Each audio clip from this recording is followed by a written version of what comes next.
ఈ మాసమునకై దేవుని వాక్యం. మీరు ఏదైనా మరచిపోయారా? అద్భుతమైనది జరుగుతుందని ఎదురు చూస్తూ చిన్న చిన్న ఆశీర్వాదాలను గమనించకుండా పోయారా? కొన్నిసార్లు మనకు సాధ్యమైనవి, సులభంగా పొందగలిగినవి, అమూల్యమైన వాటిని చూడకుండా మన చూపు ఆపేస్తాయి. నిర్గమకాండం 7వ అధ్యాయం 11 నుండి 13 వచనాలలో ఇలా వ్రాయబడి ఉంది. అప్పుడు ఫరో తన విద్వాంసులను, మంత్రజ్ఞులను పిలిపించెను. ఐగుప్తు శకునగాండ్రు కూడా తమ మంత్రముల చేత అలాగే చేసిరి. వారిలో ప్రతివాడును తన కర్రను పడవేసినప్పుడు అది సర్పమాయను గాని అహరోను కర్ర వారి కర్రలను మింగివేయగా, యెహోవా చెప్పినట్టు ఫరో హృదయము కఠినమాయను గనుక అతడు వారి మాట వినకపోయాను. ఈ 7వ అధ్యాయంలో మోసే మరియు అహరోను ఫరో ముందుకు వెళ్ళినప్పుడు అహరోను కర్ర పాముగా మారింది. ఫరో మాంత్రికులు కూడా అది చేశారు. ఫరోకి అది పెద్ద విషయములాగా అనిపించలేదు. అందుకే అతని హృదయం కఠినమైంది.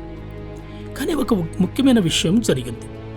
అహరోను కర్ర వారి కర్రలను మింగివేసినప్పుడు దేవుని శక్తి అక్కడ కనిపించింది. కానీ అది ఫరో ఊహించని విధంగా కనిపించలేదు. అలాంటి శక్తి మన జీవితాల్లో కూడా నిశ్శబ్దంగా ప్రవేశించవచ్చు. మనము చాలాసార్లు జీవితంలో ఒక పెద్ద మార్పు రావాలని, ఒక్కసారిగా పరిస్థితులు మారిపోవాలని, స్పష్టంగా కనిపించే అద్భుతం జరగాలని ఎదురుచూస్తూ ఉంటాం. దేవుడు బలంగా జోక్యం చేసుకోవాలని ఆశిస్తాం. అలా ఏదైనా గొప్ప సంఘటన జరగకపోతే దేవుడు పనిచేయటం లేదు, సహాయం చేయటం లేదు, నా కోసం ఏమీ చేయటం లేదు అని అనిపిస్తూ ఉంటుంది. కానీ నిజానికి దేవుడు నిశ్శబ్దంగా మనకు తెలియకుండానే పనిచేస్తూ ఉంటాడు.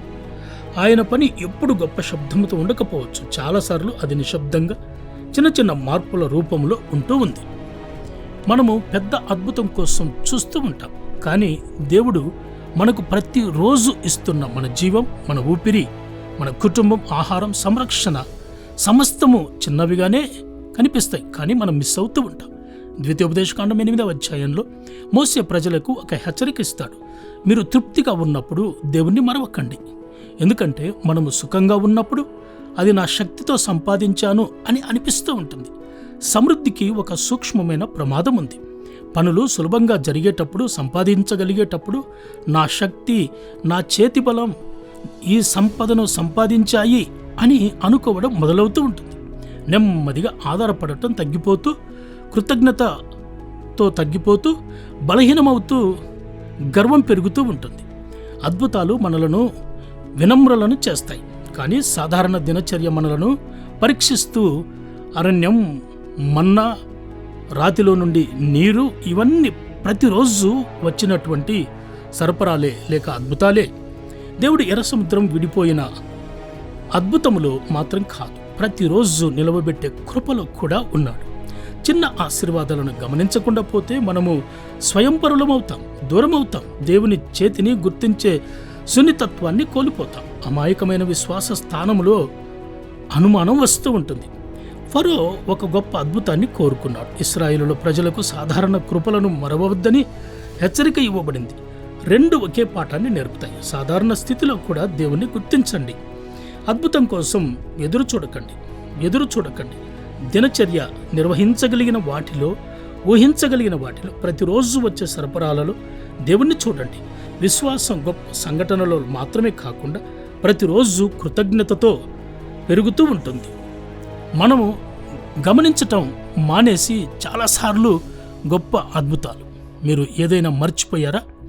అద్భుతం కోసం ఎదురు చూస్తూ చిన్న ఆశీర్వాదాలను గమనించకుండా పోతున్నారా? స్నేహితుడా, కొన్నిసార్లు సాధ్యమైనవి, సులభంగా లభించేవి, అమూల్యమైన వాటిని చూడకుండా మన చూపు అడ్డుకుంటాయి. కాబట్టి జాగ్రత్తగా ఉండాలని తెలియజేస్తూ ఈ మాసం మీకు ఆశీర్వాదకరంగా ఉండాలని కోరుకుంటూ దేవుడు మిమ్మల్ని బహుగా దీవించునుగాక. ఆమేన్.